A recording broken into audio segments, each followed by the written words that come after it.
ప్రజల్లో మళ్లీ గుర్తింపు పొందేందుకే బీఆర్ఎస్ నేతలు నీళ్లపై రాజకీయం చేస్తున్నారన్నారు బీజేపీ నేతలు. వారి డ్రామాలను ప్రజలు నమ్మే ప్రసక్తే లేదన్నారు. అందరూ అన్ని గమనిస్తున్నారన్నారు. మొన్న కేసీఆర్ కేంద్ర ప్రభుత్వంపై చేసిన ఆరోపణలన్నీ అబద్దాలన్నారు. అసలు పాలమూరు రంగారెడ్డి ప్రాజెక్టుకి ద్రోహం చేసిందే కేసీఆర్ అని ఆరోపించారు కమలం నేతలు.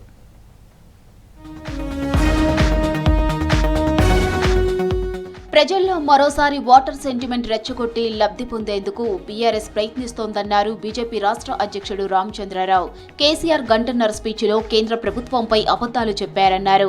కేసీఆర్ తీరు వల్లే కృష్ణా జలాల్లో తెలంగాణకు అన్యాయం జరిగిందని చెప్పారు రామచంద్రరావు. త్వరలో రాష్ట్రంలోని ప్రాజెక్టులను సందర్శిస్తామని చెప్పారు బీజేపీ స్టేట్ చీఫ్. ఈరోజు నిజంగా చాలా బాధ అనిపిస్తుంది. ఒక టీఆర్ఎస్ ప్రభుత్వంలో చేసినటువంటి వీళ్ళు పనులు చేసే వాళ్ళ ఒక చర్య వల్ల తెలంగాణ ప్రజలకు నష్టం జరిగింది, అవమానం జరిగింది.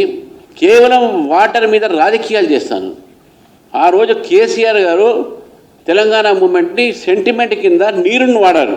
మాట్లాడే భాష మీకు కేవలం దాన్ని పొడిగించాలని, ఆ సెంటిమెంట్ ఉండాలని చెప్పేసి మీరు వాటర్ సెంటిమెంట్ వాడుతున్నారు. కష్టకాలంలో ఉన్న కాంగ్రెస్ పార్టీకి అండగా నిలబడిన వ్యక్తి పివి నరసింహారావు అన్నారు కేంద్ర మంత్రి కిషన్ రెడ్డి. పివిని ప్రతి ఒక్కరూ ఆదర్శంగా తీసుకోవాలన్నారు. పివి సంస్కరణలతో దేశం ఆర్థికంగా నిలబడిందన్నారు. ఇక రాష్ట్రంలో కొందరు దిగజారి మాట్లాడుతున్నారని విమర్శించారు కిషన్ రెడ్డి. హైదరాబాద్ జ్ఞానభూమిలో పివి సమాధికి నివాళి అర్పించారు. ఒక మంచి పరిపాలన దక్షుడు, మేధావి, మరి అనేక రకాలుగా నవలలు, అనేక రకాలుగా సాహిత్యం గురించి తెలిసినటువంటి వ్యక్తి, రచించినటువంటి వ్యక్తి, అనేక భాషల్లో మరి అనర్గళంగా మాట్లాడే శక్తి ఉన్నటువంటి వ్యక్తి. అలాంటి మహానుభావుడికి మన తెలంగాణ బిడ్డ కావడము, తప్పకుండా వారి స్ఫూర్తితో రాజకీయాలకు అతీతంగా ప్రతి రాజకీయ నాయకుడు కూడా పనిచేయాల్సిన అవసరం ఉంది. ఫోన్ ట్యాపింగ్ కేసులో కేసీఆర్, కేటీఆర్ కు సిట్ నోటీసులు ఇవ్వాలన్న నిర్ణయాన్ని స్వాగతించారు కేంద్ర మంత్రి బండి సంజయ్. తనతో పాటు చాలా మంది అగ్రనేతల ఫోన్లు ట్యాప్ చేశారన్నారు. ఎన్నో కుటుంబాల్లో చిచ్చు పెట్టారని విమర్శించారు. ఆఖరికి బిడ్డ, అల్లుడు ఫోన్లు కూడా ట్యాప్ చేశారని మండిపడ్డారు బండి సంజయ్.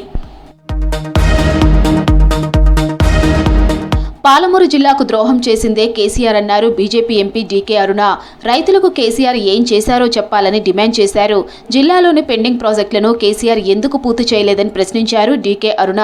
మళ్లీ సెంటిమెంట్ పేరుతో రాజకీయ లబ్ధి కోసం కేసీఆర్ వ్యాఖ్యలు చేశారన్నారు. పాలమూరు జిల్లాను వాళ్ళ రాజకీయాల కోసం వాడుకుంటున్నారు తప్ప, వాళ్ళ సెంటిమెంట్ కోసం వాడుకుంటున్నారు తప్ప, పాలమూరు జిల్లాకు అభివృద్ధి చేయాలని కానీ, పాలమూరు జిల్లాకు న్యాయం చేయాలని కానీ వాళ్ళకి ఎక్కడ కూడా చిత్తశుద్ధి లేదు. ఈరోజు వచ్చి భారతీయ జనతా పార్టీ మాట్లాడతలేదు, కాంగ్రెస్ పార్టీ ఇట్లా చేస్తుంది, బీజేపీ కేంద్రం నుంచి అట్లా చేస్తున్నటువంటి అబద్ధ మాటలు మాట్లాడి ప్రజలను మళ్ళీ ఒకసారి మోసం చేయడానికి ప్రయత్నం చేస్తున్నారు. మీరు గ్రామాల్లో ప్రజాదరణ తగ్గిందని బీఆర్ఎస్ నేతలు మరోసారి నీళ్ల పంచాయతీపై మాట్లాడుతున్నారన్నారు బీజేపీ నేతలు. వాళ్ళు ఎన్ని డ్రామాలు చేసినా ప్రజలు నమ్మరని విమర్శించారు.